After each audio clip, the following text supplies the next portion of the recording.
evening. My name is Lavondra McLaughlin, and tonight I will be presenting for Nursing 802, Human Flourishing and Health Promotion. This is my integrative modality assignment. Let's get started.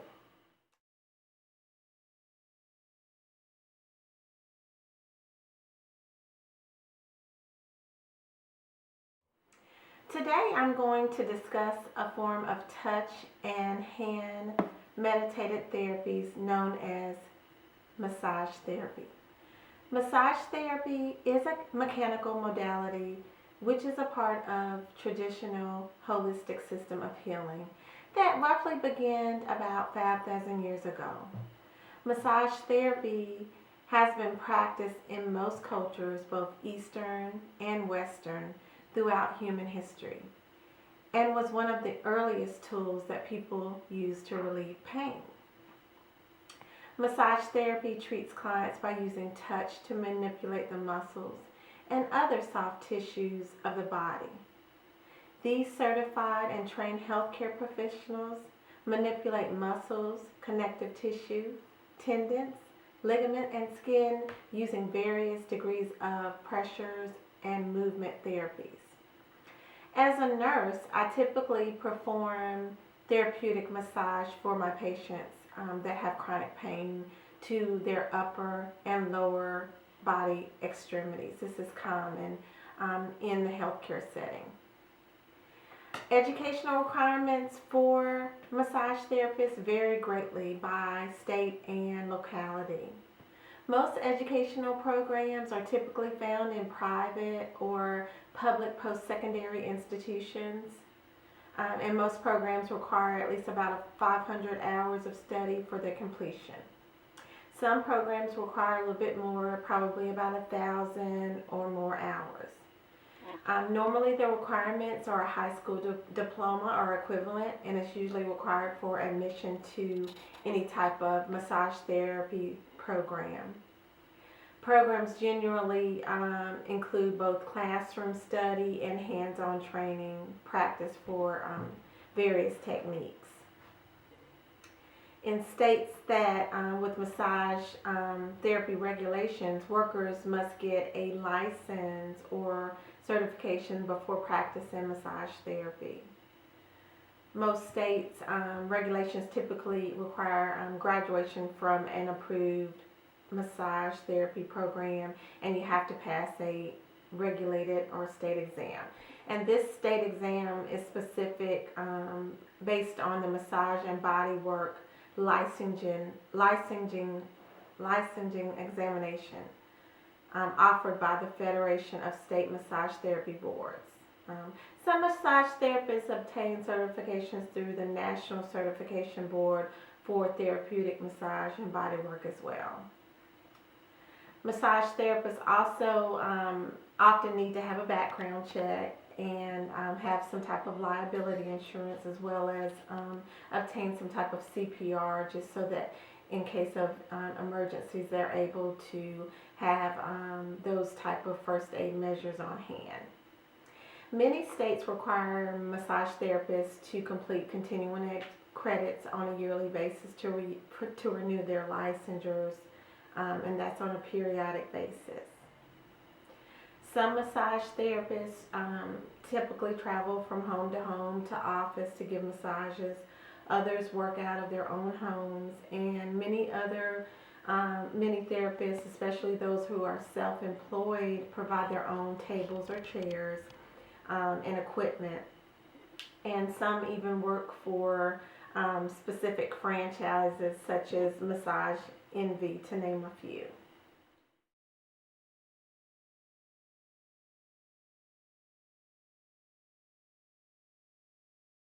Well, massage therapy is often utilized in integrative medicine in the medical setting. It has an important relationship between the practitioner and the patient, basically focusing on the whole person. There is utilization of evidence-based approaches and making uses of therapeutic techniques and lifestyle approaches. So the healthcare professional uses the discipline of healing and touch to achieve optimal health and healing for their patients. There's a growing number of evidence that supports the value of massage therapy, which can be offered in integrative health systems for a range of various health conditions. For example, studies have shown that massage therapy has been highly recommended for treatment of lower back pain. Well, that's exciting because various patients suffer from back pain, especially in the setting that I work in, the veteran population. So we deal with soldiers that have been injured from jumps or that have jumped out of airplanes, that have been carrying various equipment, rucksacks, long marches, been deployed in war zones. So we know that this is evident that massage has been been shown to be an effective measure in the stimulation of injury, such as neck pain and migraines. Some other evidence that have been shown is that therapeutic massage has been effective in the stimulation of blood and the lymph system, and this basically supplying nutrients and removing waste and increasing the relaxation mechanisms of the body. So we know that massage therapy has various ways of healing for the body and the soul. Massage therapy also has been shown to be beneficial for cancer management, post-surgical pain management, and also working with patients that are pregnant, maternity, and newborn care. According to the National Institute of Health, clinical practice guidelines for healthcare providers, the care for patients that have breast cancer, massage therapy has been a phenomenal approach for reducing stress, anxiety, depression, fatigue, and overall improving quality of life.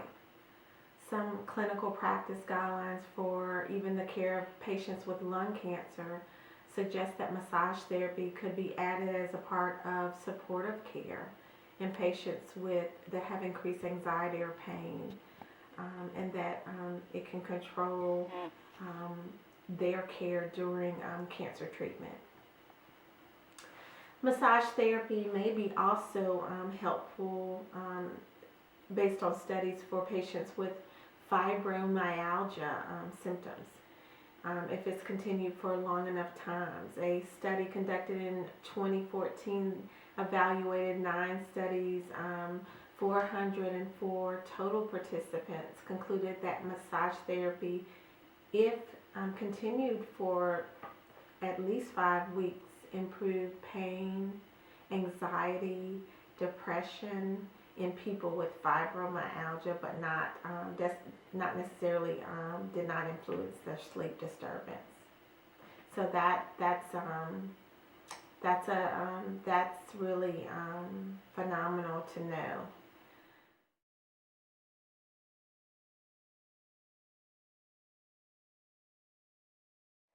Well, the outcomes that are expected from touch and hand therapy involve observing the patient's responses to treatment and therapy. As nurses, we collect a lot of information on how patients are feeling, and we observe based on their levels of pain, perhaps, or facial expressions. But basically, with massage therapy, we want to look at how the patient is feeling or reporting feeling after the actual therapy, how they're moving, and how they're feeling after treatment. Some expected outcomes from manual treatment include feeling a sense of balance or centering, which they report feeling more calm or relaxed after having the massage. For example, I know for myself, being in the military after a long deployment and coming back and actually going to a massage therapist, it actually helped alleviate a lot of minor aches and pains. So for me, just having that time to feel calm and having my energy level brought back and the balance brought back helped me to rejuvenate and have a sense of balance. It also just basically the hands allowed, just massage therapy allows that energy to be manipulated in areas that are slow moving or sluggish, congested, or even stationary, things that are not able to get about, especially a wounded hip, for example, that has been injured. For prime example, maybe that needs extra care or healing on that area. Massage therapy harmonizes certain areas of the body, again to produce that balance, allows that energy to flow, and aids in healing of the body and the soul.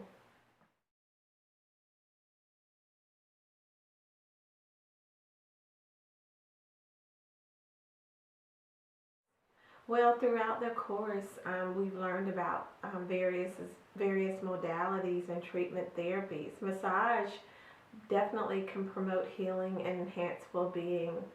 We know that this modality aligns with nursing theories because it provides balance and it improves energy, focus on the mind, the body, and the spirit. This touch and hand therapy is important in intervening with patient care because it allows nurses to support the patient emotionally and physically through therapeutic touch, relaxation, and basically improving those energy levels. In recent years, there has been a surge in the use of massage therapy in nursing practice.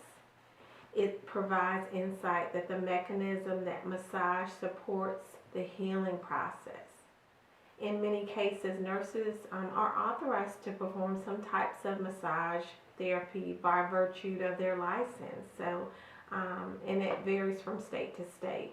So in some cases, there may be a distinction between relaxation massage and more of a targeted therapy. Massage therapy can be beneficial for nurses by reducing stress related to symptoms such as sleep loss, anxiety, and depression.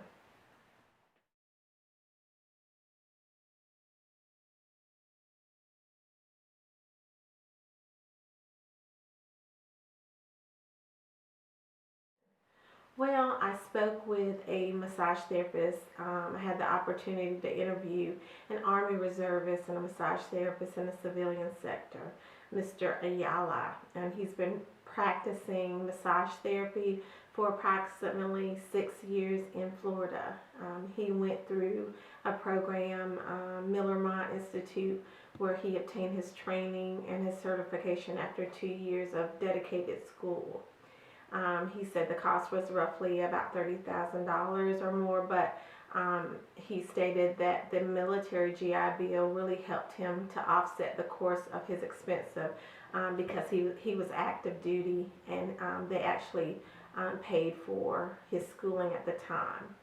Mr. Elia stated that prior to researching his this treatment modality of massage therapy, his family was very skeptical because they didn't believe in touch and laying hands on individuals in the healthcare setting. This was not something that they were accustomed to. He stated also that because he was Hispanic, that this played a major role on his how he treated his family.